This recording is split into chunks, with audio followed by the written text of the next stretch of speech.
Bienvenidos a esta exploración.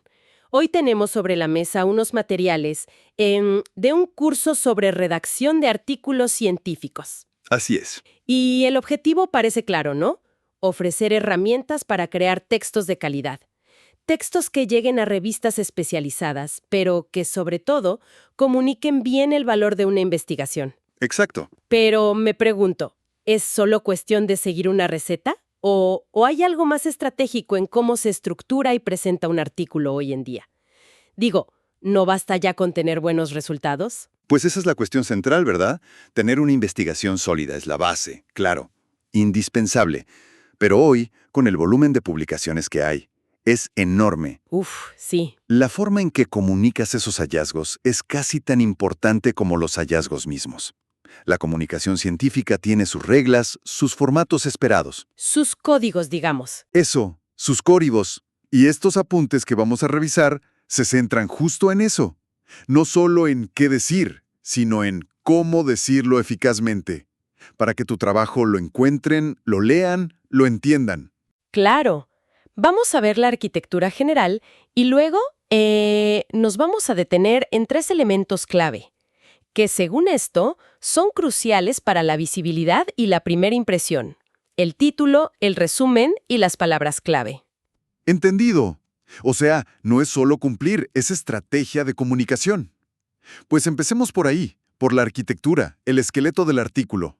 ¿Cuáles son esas secciones fundamentales que describen los apuntes? Dame una visión general. Claro, mira, la estructura más común, que a veces le llaman IMRAD por sus siglas en inglés, organiza la información de forma muy lógica. IMRAD, ¿ok? Primero, tenemos el resumen, o el abstract. Este funciona como una miniatura del estudio completo. Ajá. Presenta muy conciso el objetivo, la metodología clave, los resultados principales y las conclusiones más relevantes. Es la primera parada para muchos lectores, ¿eh? Como un tráiler de película, ¿no? Te da la idea rápida de si te interesa verla completa. Exacto. Esa es una buena analogía. Después viene la introducción. Aquí se pone el contexto. ¿Cuál es el problema? ¿Por qué es importante investigarlo? ¿El por qué? Sí. Y se definen los objetivos específicos del estudio. Algo esencial aquí es la revisión de la literatura. Ahí se habla de los trabajos previos, qué se sabe ya, y, muy importante, dónde están los huecos, los vacíos de conocimiento que este estudio busca llenar. O sea, justifica la necesidad de la investigación. Demuestra que no estás repitiendo, sino aportando algo nuevo o diferente. Precisamente.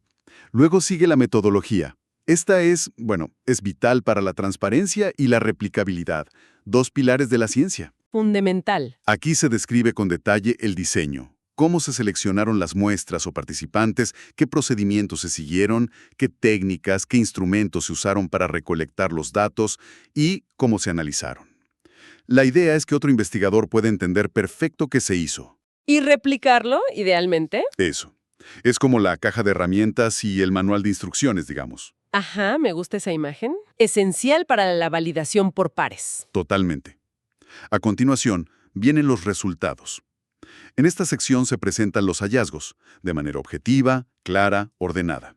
Los datos puros y duros. Sí, a menudo se usan tablas, gráficos, para visualizar.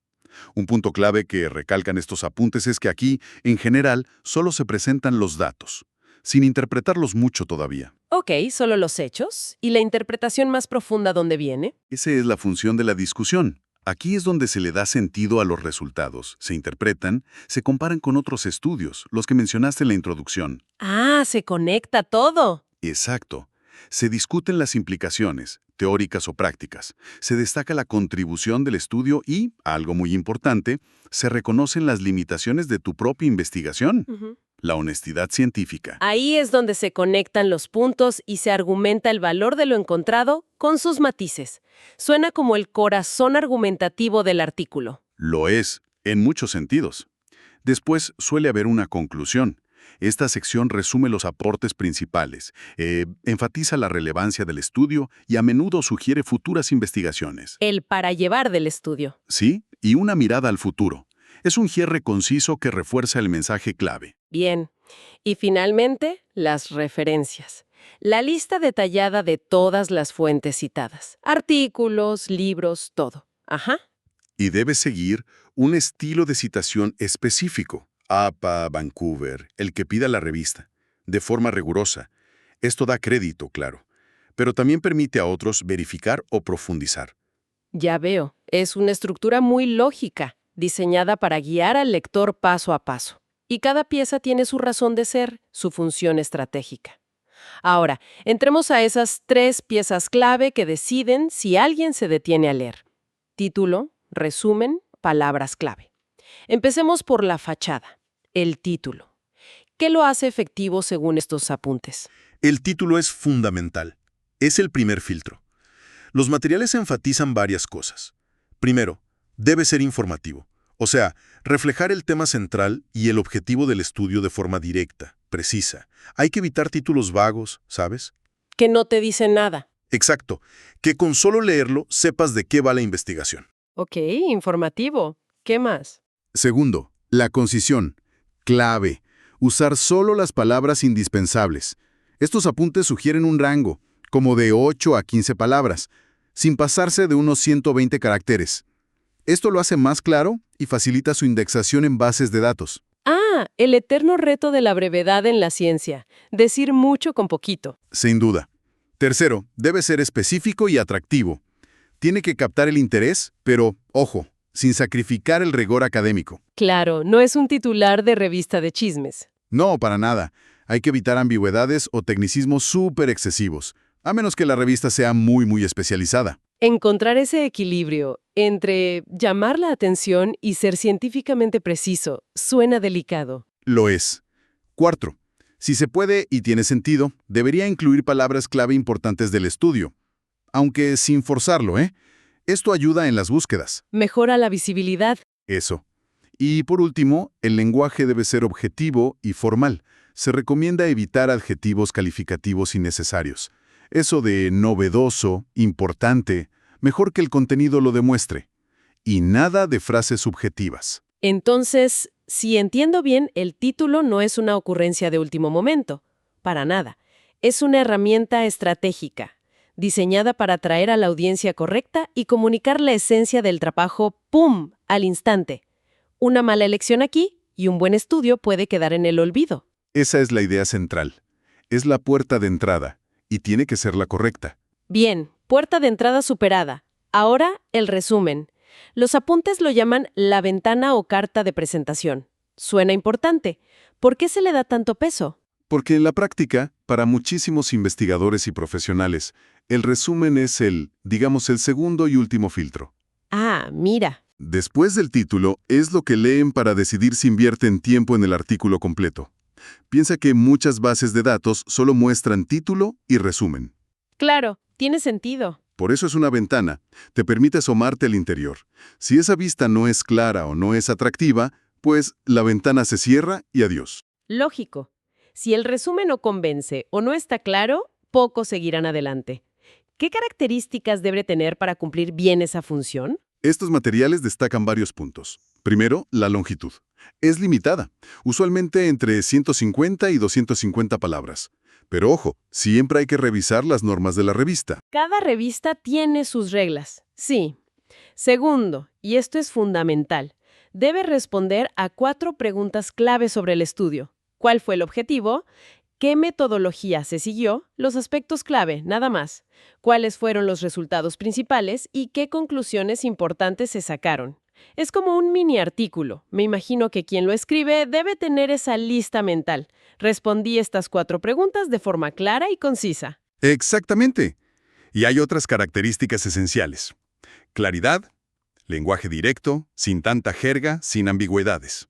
Concisión, al grano, sin rodeos, respetando el límite de palabras. Sin paja. Presentar la información neutralmente, sin opiniones personales ni exageraciones. Y muy importante, autonomía. Debe entenderse por sí solo, sin necesidad de leer el resto del artículo. Ah, eso es clave para las bases de datos, ¿no? Vital. Piensa en alguien que solo lee resúmenes ahí. Si no es autónomo, no sirve de mucho. Claridad, concisión, objetividad y autonomía. Suena lógico, pero seguro que es fácil cometer errores al escribirlo. ¿Mencionan los apuntes algunos de los más comunes? Sí, señalan varios. Uno muy frecuente es incluir demasiados detalles metodológicos. Esos van en la sección de métodos, no aquí. Ok, Otro es usar siglas o abreviaturas sin definirlas la primera vez que aparecen en el resumen. Eso confunde. claro. También es un error común redactarlo como si fuera una introducción larga, o sea, puro contexto y objetivos, pero sin decir los resultados ni las conclusiones, que es lo que la gente quiere saber rápido. Te dejan picada, esperando la sustancia que nunca llega en el resumen. ¡Qué frustrante! Exacto. Otros errores, pasarse del límite de palabras, algunas revistas te lo rebotan solo por eso. Y usar lenguaje promocional o subjetivo. Nada de este estudio revolucionario o resultados sorprendentes. Eso le resta credibilidad científica. Queda claro. Un buen resumen es una obra de síntesis estratégica. Informa rápido, es objetivo y si está bien hecho, pues te invita a leer más. Es el anzuelo después del título, precisamente. Un anzuelo bien cebado, bien puesto. Y eso nos lleva lógicamente a pensar en cómo la gente encuentra el artículo, cómo llega a él. Hablemos del tercer elemento, las palabras clave. Ocupan poquito espacio, pero estos apuntes dicen que su importancia es enorme. ¿Por qué? Porque son la herramienta principal para la indexación y la recuperación de información. Son los términos que usamos todos para buscar artículos en bases de datos académicas. PubMed, Scopus, Web of Science. Y en Google Scholar, supongo. También, claro. Si eliges mal tus palabras clave, tu artículo se vuelve invisible. Nadie que busque sobre tu tema lo va a encontrar. Son literalmente la llave de acceso digital a tu trabajo. Entiendo. Sin las llaves correctas, tu artículo se queda encerrado en la biblioteca digital, por muy bueno que sea. Vaya, esa es la idea. Y si lo conectas con el panorama general, son cruciales para la visibilidad y, por lo tanto, para el impacto potencial del artículo. Las citas, la influencia, claro. Elegirlas bien no es un detallito menor, ¿eh? Es parte fundamental de la estrategia de publicación. ¿Y qué criterios dan estos apuntes para seleccionar las palabras clave adecuadas? ¿Cómo encontrar esas llaves correctas? Mencionan varios puntos importantes. Deben ser representativas del contenido esencial del artículo, no de aspectos secundarios o marginales. Lo principal. Exacto. Es recomendable usar términos reconocidos y estandarizados en el campo. Aquí entran los tesauros o vocabularios controlados, como MESH en ciencias de la salud, por ejemplo. Ah, como listas oficiales de términos. Sí, algo así. Usar estos términos asegura que todos hablen el mismo idioma al buscar. Hace las búsquedas mucho más precisas, más efectivas. Interesante. Luego, hay que buscar un equilibrio en la especificidad. Ni tan generales que te salgan miles de resultados irrelevantes como poner solo educación. Te pierdes. Ajá. Ni tan específicas que nadie las use para buscar. Y finalmente, deben ser breves y precisas, usualmente frases de 1 a 3 palabras, como cambio climático, inteligencia artificial, terapia génica. Ok. Representativas, reconocidas, equilibradas en especificidad y breves. Entendido. Imagino que aquí también hay errores comunes que pueden costar caro en visibilidad. ¿Se mencionan algunos? Sí, claro. Un error muy común es repetir palabras que ya están en el título. Ah, no tiene caso. No. Las palabras clave son una oportunidad para añadir términos complementarios, para ampliar las posibilidades de que te encuentren. Otro error es usar expresiones coloquiales o muy nuevas, que todavía no son estándar en el mundo académico. Hay que ser formales. Sí. También se debe evitar seleccionar términos demasiado específicos o raros que nadie buscaría. Y un error muy práctico es no revisar las guías de la revista. A menudo te dicen cuántas palabras clave poner, usualmente de 3 a 6, o si prefieren que uses términos de un tesauro específico. Hay que leer las instrucciones de la revista siempre. Fundamental. Entendido. Son como las etiquetas, los tags que le ponemos a nuestro trabajo para que los motores de búsqueda y los colegas lo encuentren. Hay que elegirlas con cuidado, con estrategia. Exactamente. Son las etiquetas que permiten organizar y encontrar el conocimiento en esta biblioteca digital gigantesca que es la literatura científica hoy en día. Bien, pues hagamos una pausa para recapitular. Hemos visto la estructura general de un artículo científico, como un flujo lógico de información, ¿no? Ajá. Y nos detuvimos en 3 elementos cruciales para la puerta de entrada del lector. El título como primer llamado, el resumen como esa presentación detallada y convincente, y las palabras clave como las llaves para ser encontrado. Todo esto basado en los apuntes de este curso. Parece que la lección es que cada componente tiene un rol estratégico muy claro. Así es, y creo que es útil ver cómo trabajan juntos, en equipo, digamos.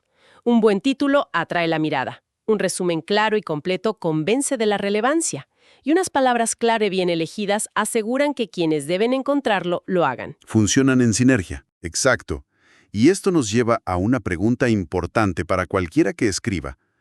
¿Cómo asegurarse de que estos elementos no sean solo requisitos formales que hay que cumplir, sino que de verdad funcionen juntos para contar la historia de la investigación de forma efectiva y maximizar su impacto? Una excelente pregunta para reflexionar, sí. Esperamos que este análisis detallado de los principios de la redacción científica, guiado por estos materiales, haya aportado ideas valiosas y prácticas para quienes se enfrentan al reto de comunicar sus investigaciones. Y como pensamiento final, algo para llevarse.